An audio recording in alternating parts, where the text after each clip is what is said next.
Cara masuk mereka gampang kalau saya lihat polanya. Pertama dikirimkan seorang anak ya yang good looking, penguasaan bahasa Arabnya bagus, hafiz begitu, mulai masuk, ikut-ikut jadi imam. Lama-lama orang situ bersimpati, diangkat jadi ikut mengurus masjid. Kemudian mulai masuk temannya dan lain sebagainya, mulai masuk ide-ide yang tadi kita takutkan. Sehingga memang kami, dan saya kira kami sepakat dengan Bapak Menteri Pan-RB juga, untuk mewaspadai sekali bahwa semua rumah-rumah ibadah di lingkungan institusi pemerintah, pengurusnya harus pegawai pemerintah. Tidak boleh ada masyarakat di situ ikut jadi pengurus di sana. Dengan demikian juga penceramah-penceramahnya diambil juga dari mereka-mereka yang kita yakini bicaranya tidak aneh-aneh. Misalnya khilafah. Khilafah itu kalau kita debat dengan ayat nggak selesai. Kita bilang ayat ini Al-Baqarah ayat sekian, itu berbicara tentang manusia menjadi pemimpin di dunia, khalifah di muka bumi. Tapi dia nafsirkan, enggak Pak, ini maksudnya khilafah. Oh gitu. Ada lagi surat yang lain mengatakan Nabi Daud harus menjadi khilafah dari umatnya. Nah itu kan Pak khilafah itu. Jadi kalau kita debat soal ayat kadang-kadang nggak selesai. Pasti kita ngomong ini dia bertahan lain. Kami membuat program yang kami namakan penceramah bersertifikat. Akan kami mulai bulan ini. Kami tahap awal kami cetak lebih kurang 8.200 orang. Semua agama, sukarela. Ada sedikit gesekan-gesekan tidak setuju, tidak masalah. Kita lanjut terus. Kami kerjasama dengan ketua-ketua dengan majelis-majelis ulama, majelis-majelis keagamaan.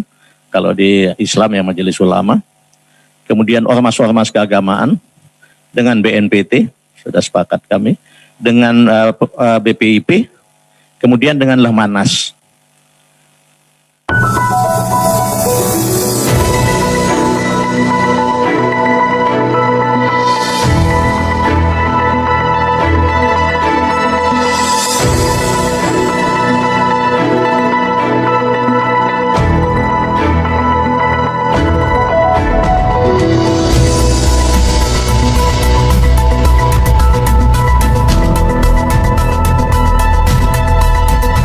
Nah mungkin pada bagian yang pertama kita akan mendengarkan bersama-sama paparan dari para narasumber. Nah mungkin yang pertama Pak Menteri Agama akan memaparkan mengenai peran dan strategi dalam memerangi paham radikal, Pak. Mungkin silakan Pak Menteri, waktu dan tempat dipersilakan.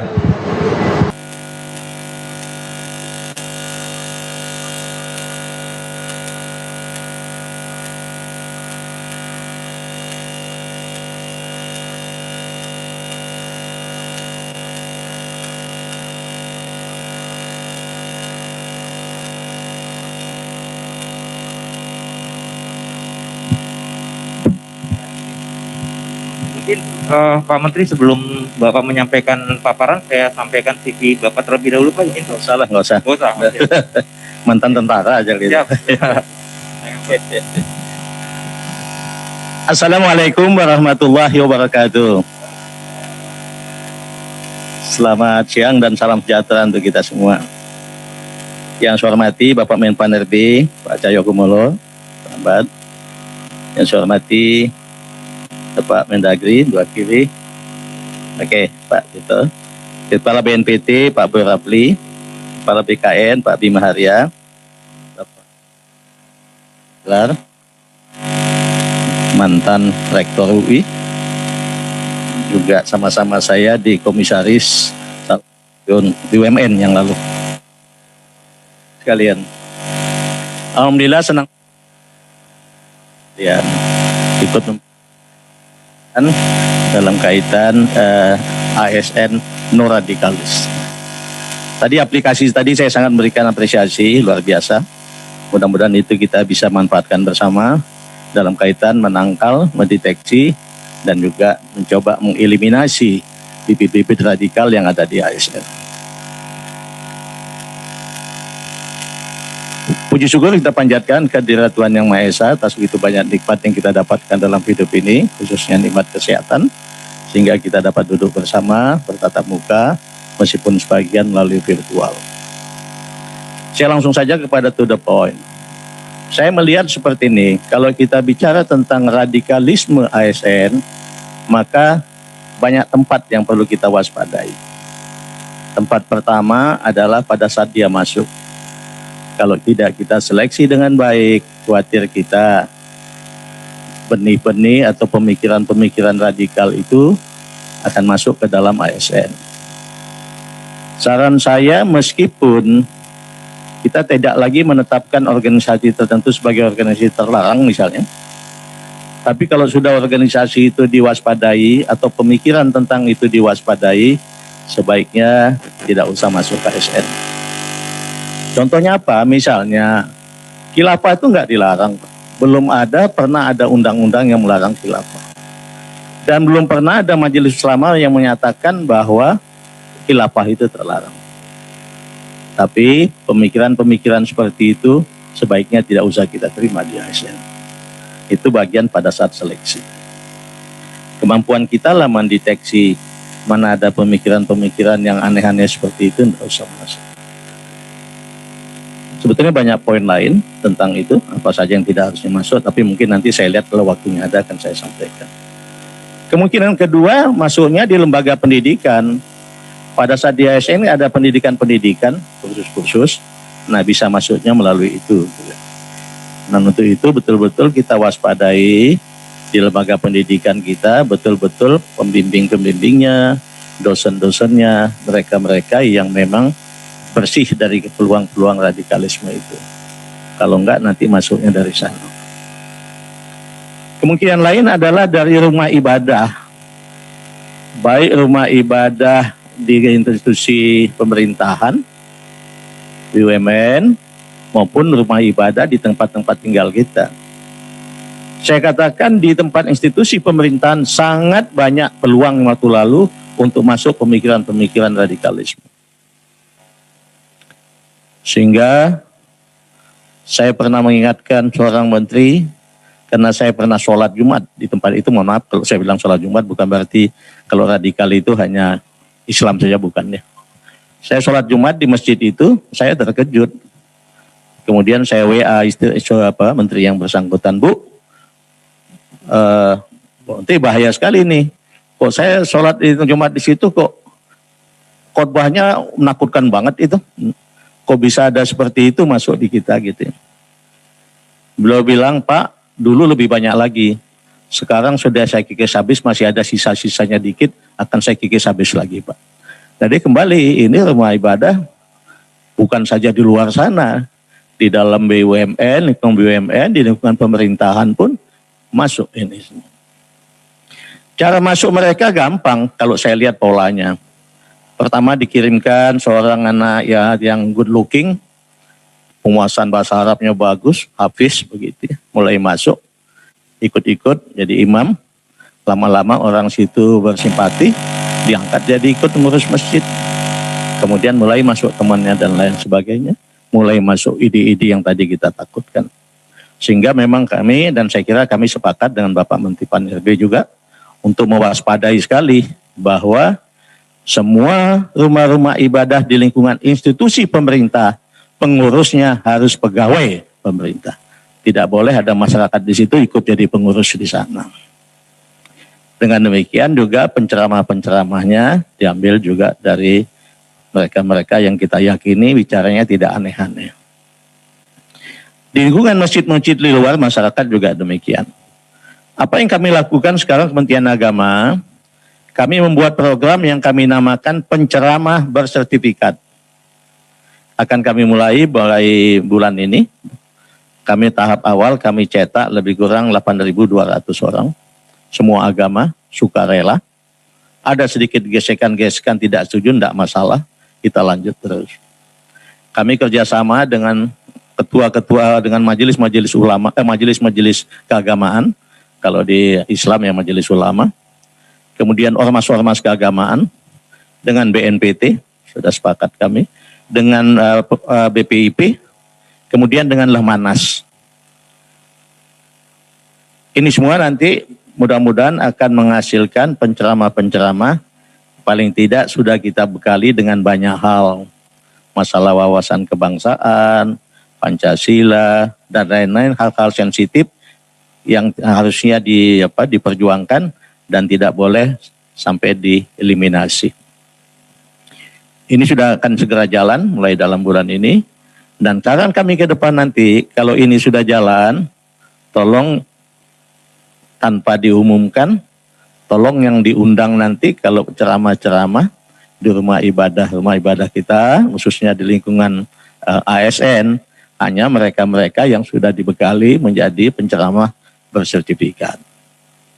Mudah-mudahan dengan itu ada sedikit upaya untuk mengeliminasi penyebarannya ke banyak tempat. Kemudian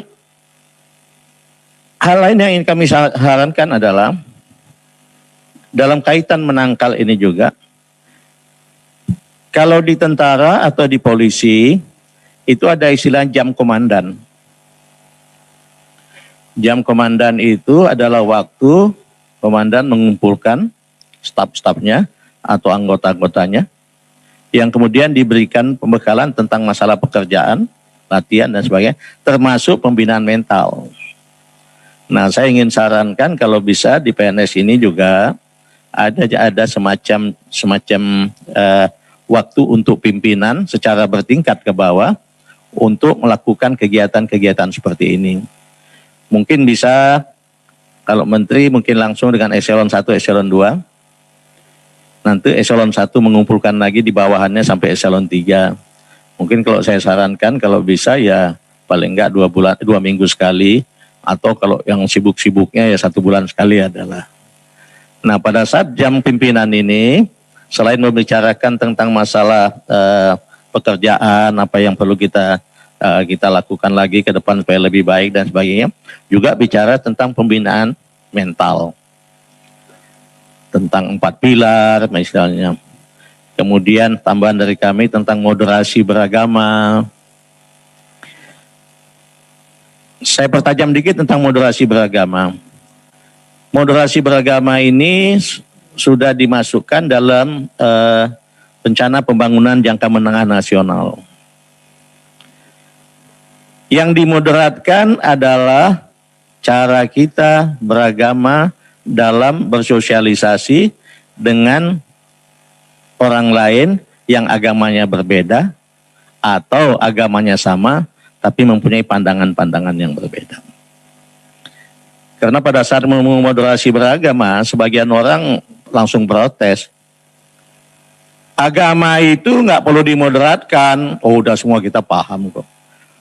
Agama itu sampai akhir zaman pun tetap moderat, betul, kita semua tahu.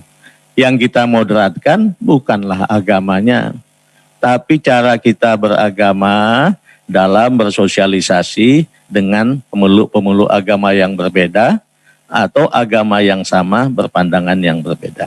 Nah, ini bisa juga dimasukkan pada saat jam pimpinan itu, sehingga semua mempunyai pemahaman yang sama. Di luar itu, saya kira kita sepakat, sikap radikal itu kadang-kadang bukan berasal dari awal, tapi pada saat orang mendapat perlakuan yang tidak adil, atau dia merasa mendapat ancaman, kemudian ada lagi kipasan-kipasan tentang kebencian, maka dia jadi radikal. Oleh sebab itu, kewajiban kita bersama juga di tempat kita membangun good governance, membangun tata kelola pemerintahan yang baik, berlaku adil, dan sebagainya. Dan saya banyak mengalami bahwa beberapa orang yang kemudian menjadi keras, ngomong ke media dan sebagainya, kalau ternyata setelah kita usut, dia termasuk orang yang diperlakukan kurang adil. Ditambah dengan kipasan kebencian, jadilah dia radikal. Oleh sebab itu, kewajiban kita juga membangun pemerintahan yang baik, good governance, sehingga semuanya merasa diperlakukan dengan adil, Kalau dia tidak mendapat sesuatu yang dia inginkan, tapi dia sadar bahwa memang masih ada orang lain yang lebih baik dari saya. Tapi kalau kepemimpinan kemudian menggunakan nepotisme, pasti akan menimbulkan kelompok-kelompok orang yang radikal, yang marah gitu ya. Dan itu kadang-kadang cukup ada di lingkungan ASN. Orang diberikan kekuasaan, tapi kemudian menyalahgunakan kekuasaannya. Sebagaimana disampaikan Bapak Menpan tadi, sedihnya kita kalau itu dilakukan oleh orang-orang yang levelnya sudah level tidak pantas melakukan itu lagi. Macam di Kementerian Agama, di kantor pusat kalau saya panggil Prof, hampir semua noleh karena profesor semua. Saya panggil Kiai, semua noleh karena Kiai semua. Tapi kalau ada Prof atau Kiai yang ditindak hukuman disiplin karena masalah-masalah yang tidak pantas, kan bukan dia aja yang malu, saya yang hukum pun malu saya. Saya aja yang menghukum malu, apalagi yang bersangkutan. Jadi kembali kita coba sama-sama bangun good governance supaya semua orang merasa diperlakukan adil. Yang jadi pemimpin di tingkat bawah bertingkat juga coba berlaku adil, kemudian berlaku menampilkan akhlak yang baik. Gitu. Kalau ternyata masih terjadi, ya memang reward dan punishment itu kan bagian dari organisasi yang tidak dipisahkan. Dan saya senang dengan aplikasi ini kita bisa mendapat data yang baik. Karena kalau tidak nanti kita salah hukum akan jadi masalah. Saya kadang-kadang juga Kementerian Agama mengalami hal yang sama. Gaungnya di luar sudah sangat kuat, ada demo-demo lagi sebagainya. Saya biasanya tidak terpancing. Saya ingin ada dulu bukti bahwa dia betul itu. Coba periksa. Coba buat BAP-nya. Udah nggak bisa lagi dibuat BAP, Pak. Sudah ditangani oleh kepolisian. Minta ke kepolisian. Adam bisa memberikan sedikit rekomendasi tentang dia, sehingga kita bisa mengambil langkah yang tepat. Gitu. Dan Alhamdulillah ada yang kasus 2 hari ini. Begitu saya minta ke Polda, tolong adalah sedikit catatan sedikit. Dia sebetulnya terlibat enggak dia? Yang dikeluarkan Polda malah dia tersangka, Pak. Ini saya keluarkan surat mintanya. Kalau sudah tersangka kita lebih gampang mengambil langkah, berarti mudah-mudahan tidak salah lagi.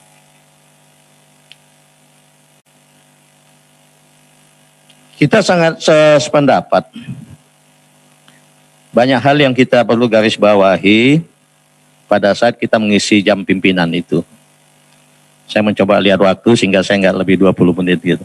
Jadi kalau masih ada waktu saya tambah lagi gitu. Kalau udah hampir tampil saya tutup gitu. Misalnya ya dalam komitmen berbangsa, kita bisa ajak semua orang berpikir untuk menjadi teguh kepada komitmen berbangsa ini. Kedaulatan negara kita pikir kepada saya. Kenapa? Misalnya khilafah. Khilafah itu kalau kita debat dengan ayat enggak selesai. Kita bilang ayat ini Al-Baqarah ayat sekian itu berbicara tentang manusia menjadi pemimpin di dunia. Khalifah di muka bumi. Tapi dia nafsirkan, enggak Pak, ini maksudnya khilafah. Oh gitu. Ada lagi surat yang lain mengatakan Nabi Daud harus menjadi khilafah dari umatnya. Nah itu kan Pak khilafah itu. Jadi kalau kita debat soal ayat kadang-kadang nggak selesai. Pasti kita ngomong ini dia bertahan lain. Tapi saya bilang gini, Indonesia ini negara berdaulat. Karena berdaulat hanya ada satu pemerintah yang boleh mengatur Indonesia itu.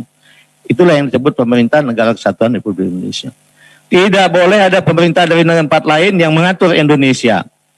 Jadi kalau Anda menganggap itu khilafah itu ada pemerintah dari sana ikut mengatur Anda salah. Tidak boleh.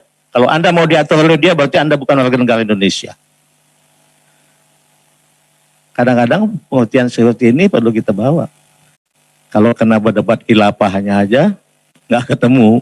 Kita bawa ayat ini, dia bawa ayat sana. Kita tafsirkan begini, dia tafsirkan begitu. Tapi ini negara berdaulat. Dan semua negara berdaulat tidak mau ada pemerintahan lain ikut mengatur dia. Oleh sebab itu, pada saat muncul khilafah-khilafah di beberapa belahan bumi lain, hampir pasti semua negara yang ada sekitarnya menolak dan melawan dengan keras. Itulah contohnya ISIS gitu ya. Itu perlu digarisbawahi. Kemudian dalam kaitan itu juga, Indonesia ini dibangun perlu dengan kekompakan, kerukunan. Kalau kita tidak rukun, kita tidak bisa mungkin bersatu. Kerukunan umat beragama yang menjadi bagian paling penting. Karena kalau perbedaan budaya, perbedaan bahasa, kadang-kadang agak mudah ditemukan. Tapi kalau kerukunan beragama itu harus kita bangun betul dengan sungguh-sungguh. Tuhan menciptakan manusia sengaja berbeda-beda, kata Tuhan. Kalau di dalam Islam, tujuannya kata Tuhan itu, tapi agama lain pasti sama. Litang arafu, kata Tuhan. Supaya kamu saling kenal, saling membantu, saling menghormat satu sama lain. Jadi kalau kita perbedaan itu kita anggap sebagai sebuah tempat untuk kemudian menghantam satu sama lain, berarti kita nggak taat kepada ajaran agama. Tuhan mengatakan, litang arabu, saling kenal, saling bantu, dan saling menghormati satu sama lain. Kita bisa bawa juga ini kepada ajaran agama dalam membangun kerukunan gitu. Tapi kembali saya katakan dalam kaitan moderasi beragama yang saya sebutkan tadi, tangkat itu. Kerukunan umat beragama di Indonesia cukup bagus dan itu kebanggaan kita. Karena Indonesia bukan negara agama, tetapi juga agama yang bermacam-macam. Kita bisa rukun. Ada sedikit gesekan-gesekan, ya memang tidak terlalu aneh lah ya. Tapi kerukunan umat beragama kita cukup tinggi. Yang lalu itu 80-an,9 nggak salah, atau 70,9, sekarang 73,9, lebih tinggi lagi. 73,9, dulu 70,9, sekarang 73,8 gitu kira-kira. Dan ini perlu kita jaga bersama. Juga umat yang mayoritas perlu lebih baik, lebih bertanggung jawab dalam menjaganya, karena memang kalau saya selalu garis bawahi, umat yang mayoritas akan lebih menentukan bagaimana situasi atau persatuan kesatuan Indonesia. Sebaliknya kalau Indonesia kompak dan kuat, yang paling merasakan adalah juga kelompok atau umat yang mayoritas. Oleh sebab itu kita lebih banyak menekankan kepada masalah mayoritas ini. Di Kementerian Agama ada isu, Pak, itu kebanyakan orang NU di situ tuh Pak. Kalau Bapak pasang orang yang bukan NU, pasti NU langsung marah. Ah masa iya, saya bilang. Saya dialog dengan tokoh-tokoh NU, enggak begitu. Sehingga tadi pada saat dengar pendapat dengan Komisi 8, ada seorang anggota DPR yang menyarankan kepada Menteri Agama, Pak tolong di Kementerian Agama, tolong pejabat-pejabat tingkat pusatnya ada pembagian yang agak proporsional lah Pak gitu. Meskipun Bapak saya kira dia bilang pasti bisa menata itu, membalans itu. Saya bilang mulai masuk pun Pak, saya udah pikiran saya seperti itu Pak. Tadinya saya kira sesuai isu-isu yang berkembang, kalau saya angkat dari Muhammadiyah atau dari yang lain, NU marah. Ternyata saya ketemu dengan tokoh-tokoh NU, enggak Pak, menurut saya Pak memang perlu ada keseimbangan yang proporsional di Kementerian Agama. Jadi saya bilang jangan berpikir bahwa yang mayoritas akan marah, enggak. Tapi cuman yang lalu pada saat saya minta calon, ternyata calon itu memang dari persyaratan awal pun sudah kalah. Jadi sebelum diadu di dalam diskusi lebih lanjut, sudah beberapa nilainya sudah. Jadi saya bilang tetap aja akan menjadi pemikiran kita seperti itu. Tapi kalau untuk eselon 2, saya masih melihat ada beberapa calon yang bisa kita anukan. Tapi kalau eselon 1 belum ada yang memenuhi persyaratan. Jadi kalau Bapak rasa ada, tolong ajukan ke saya Pak.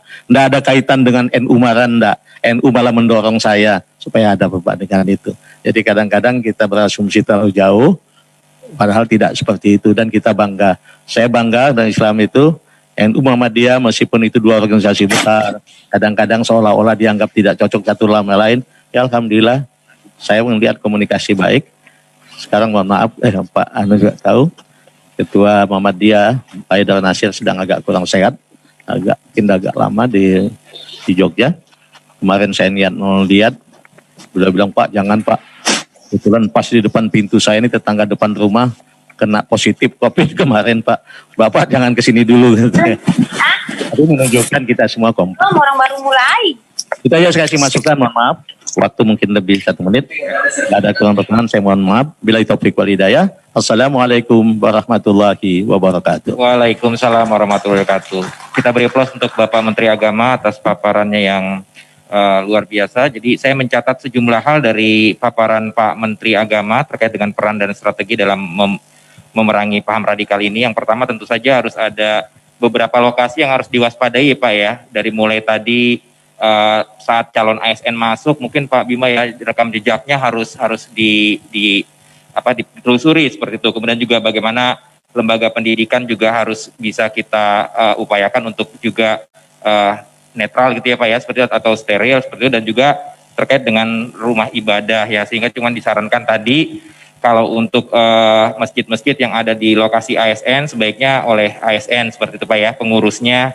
Dan juga kemudian hal yang lain tadi Pak Menteri menyarankan adanya di sipil juga ada jam pimpinan seperti itu Pak ya, sehingga dalam